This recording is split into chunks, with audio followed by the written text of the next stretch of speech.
In today's video, I am going to be taking a look at Jordan Clarkson and how he was able to take over an NBA game and how you can take over a game yourself so that you can win more games for your team. So let's get down. Let's see what he was able to do to pull his team back from being down by 5 and winning by 2 within only a few seconds. Let's get down. Let's check this out. Okay, so in this first clip, he gets that ball along the wing.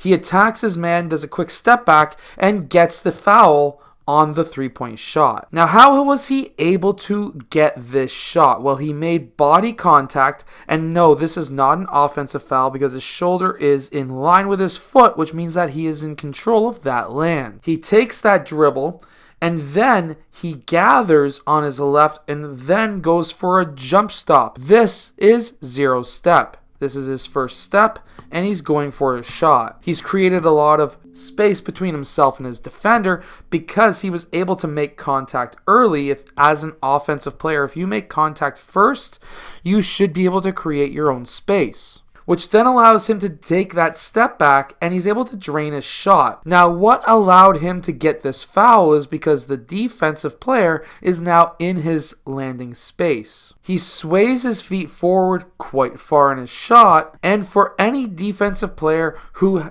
has any kind of a scouting report on Jordan Clarkson should know that this is going to get him a foul. And because of that sway, he lands on the feet, gets that foul, and that's not just a regular foul. This actually ended up being a lot more serious of a call than just a regular foul. So anytime that you see a player who takes a large sway, do not jump at their shot. In fact, as a defensive player, you should not be jumping to close out on a 3 anyways, because this is what happens. What you should be doing if you're going to jump for a shot is to jump to their side, because then if they go to their side, that's a foul on them. So if you're closing out on a shot, never jump into the man or towards the man, jump towards their side and try to block from the side. Or you can step out with small steps with both of your hands up, and at that point, you would then not be getting that foul call. Now here they're running horns, and they come up and set a screen on Jordan Clarkson.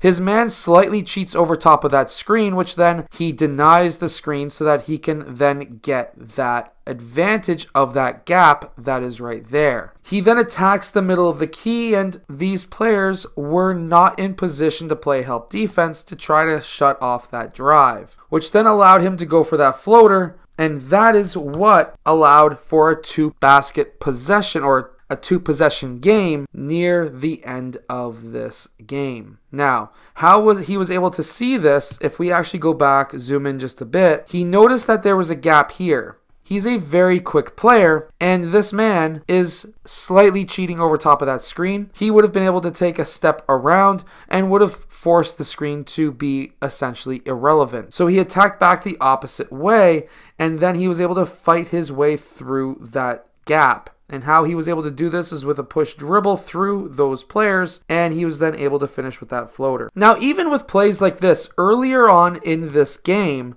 we can see that he was starting to go into what I call takeover mode. Jordan Clarkson is a very special player, and he's able to use his knowledge of defensive schemes to be able to attack. What he does here is this screen comes up, and this man was getting ready to run over top of that screen. So he pulls back and pulls that screen closer towards the sideline. Why he did this is because now this man is overplaying him. If he was to use this screen, this defender is also going to be essentially squeezing between the screener and the sideline, and that forced that player to be going underneath that screen. That forced the switch, and then he was able to pull back for that shot when they switched back. In my opinion, this man should have stayed with Jordan Clarkson and should not have switched back, because that gives a very good shooter too much space to be able to shoot. And that's why he was able to sky up for the shot and allowed his man, his teammate, to get in rebounding position